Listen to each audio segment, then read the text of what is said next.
Yooyaa shamaa akkam jirtu nagaa fi araara waaqayyoo bakka jirtan hundatti isiniif haa baay'atu. Kun YouTube channel Boonsaa Addisuu Guuteeti. Haaraa yoo taatan subscribe gochuudhaan maatii keenyatti dabalamaa.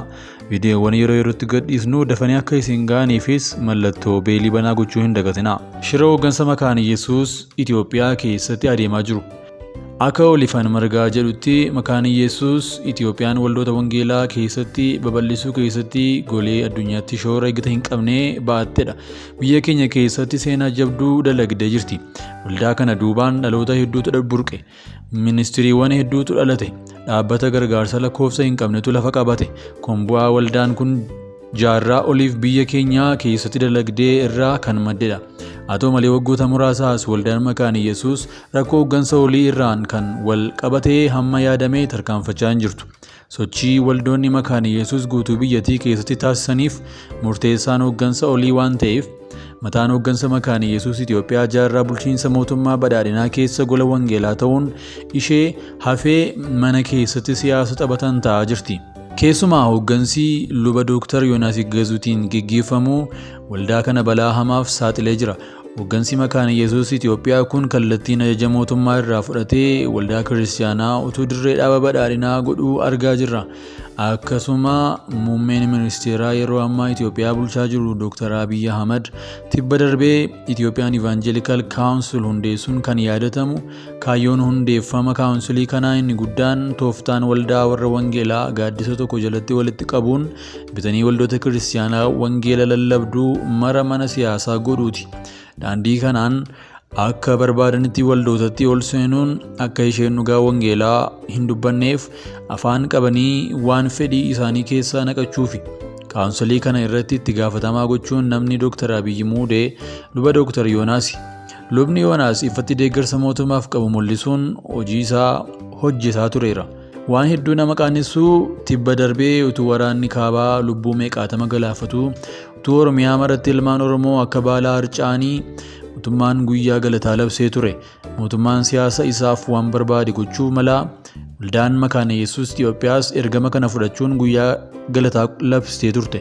Yoo dhugaa dubbannee yeroon kun yeroo itti biyya keenyaaf kadhatii labsamu moo yeroon galatii labsamudha.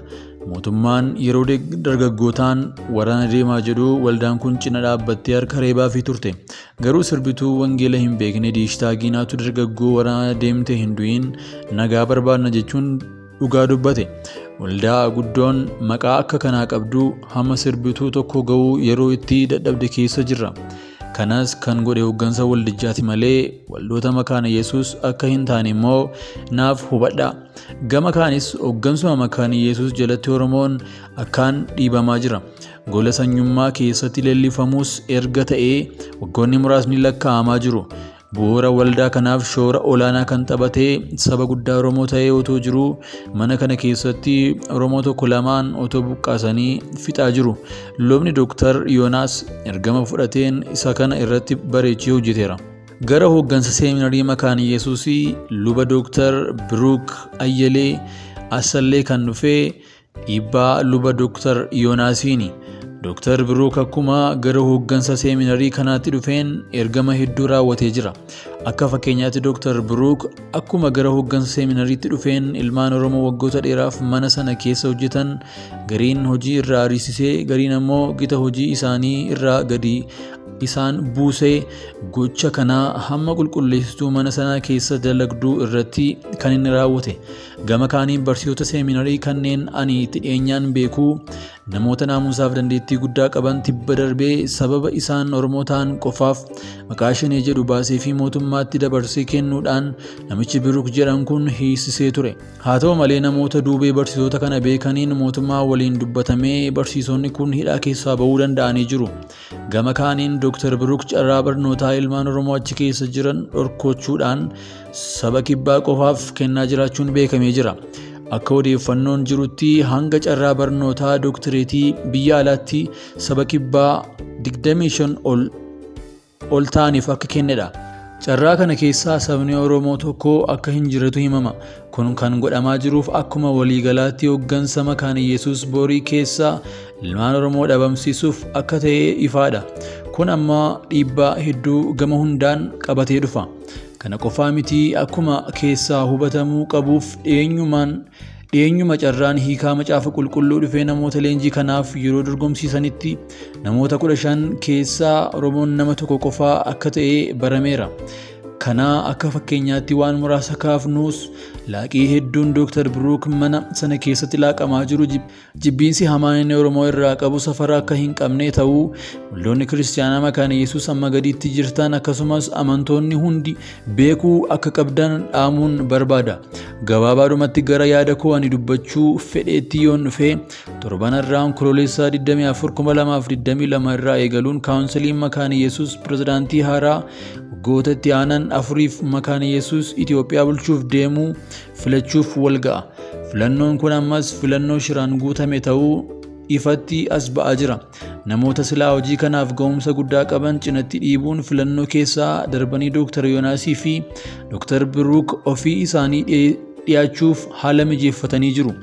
Akka odeeffannoon jirutti yeroo ammaa Dr. Biruuk sagalee guddaan dursaa akka jiruu fi Dr. Yoonaas ammoo itti fufee akka jirutu himama.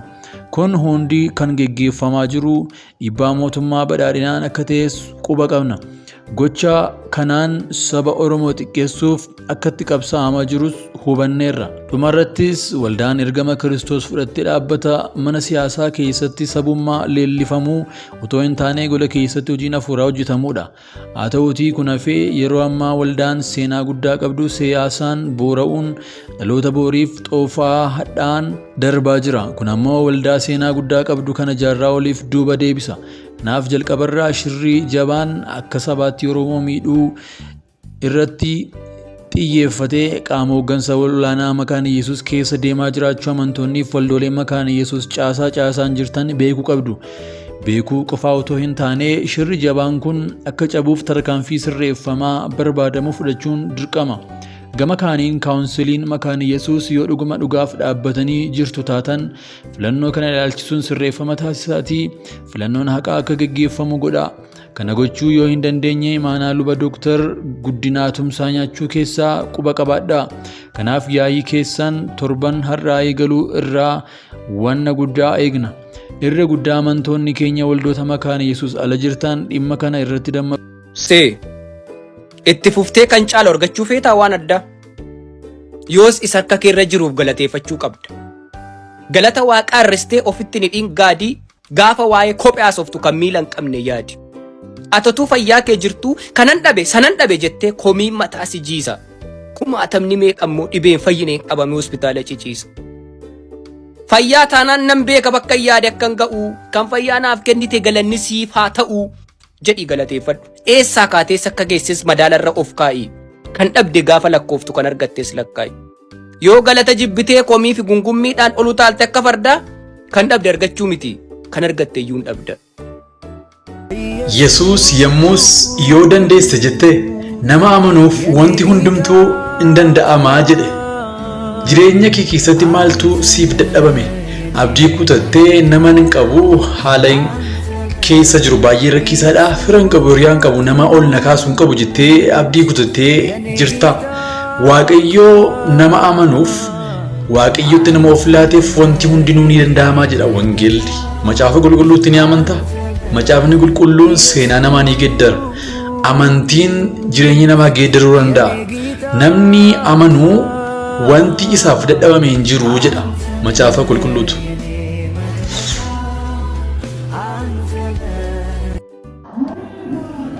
Kunis asheetiidha. Kunis ga'aa jira. Kanas baaduu keessa buufatu. Kunis ga'aa jira. Hunduu bibishaataa jira.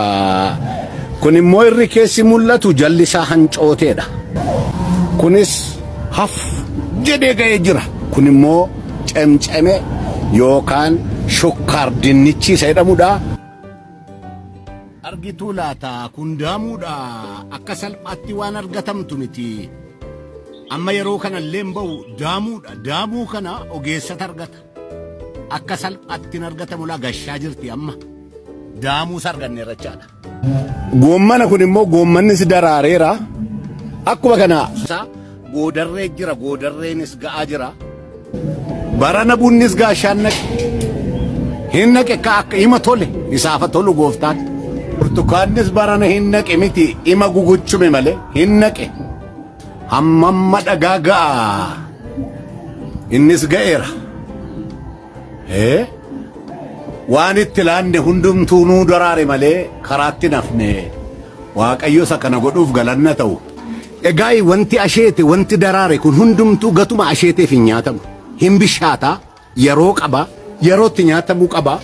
Wanti asheetiin nyaatamu jira wanti asheetiin hin nyaatamne jira. Kanaaf kakuun kee inni lafarraa daraareera.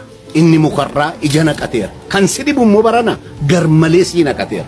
Waaqayyo eebba kana hundaa sii fidee dhufaa jira. Ammaaf keeshaa keessan jiru, karacitii keessan jiru, guuboo keessan jiru, gumbii keessan jiru. Garuu hunduu bakkeedha akka asheetee daraaree ga'aa dhiibaa dhufaa jiru. Hankees kiisii keessan jiru waan ati ijaan argite duwwaadha malee waan ati gurraan dhageesse malee fidduufee siin gal. Garuu dhiibee dhufaa jira waan ta'eef kakuun kee akka asheetii kanaati abdiidhaan eeggadhu. Namni wayinii isaa eeggatee ija isaa nyaataa. Namni gooftaa isaa eeggatee hin ulfaata'edha. Atis asheetii kee eeggadhu ija isaa nyaataa gooftaa kee eeggadhu hin ulfaatta. Nagaan siif haa ta'u. Ameen jedhi fudhadhu kan hin dabarsin. Hansitti tole immoo follow godhi.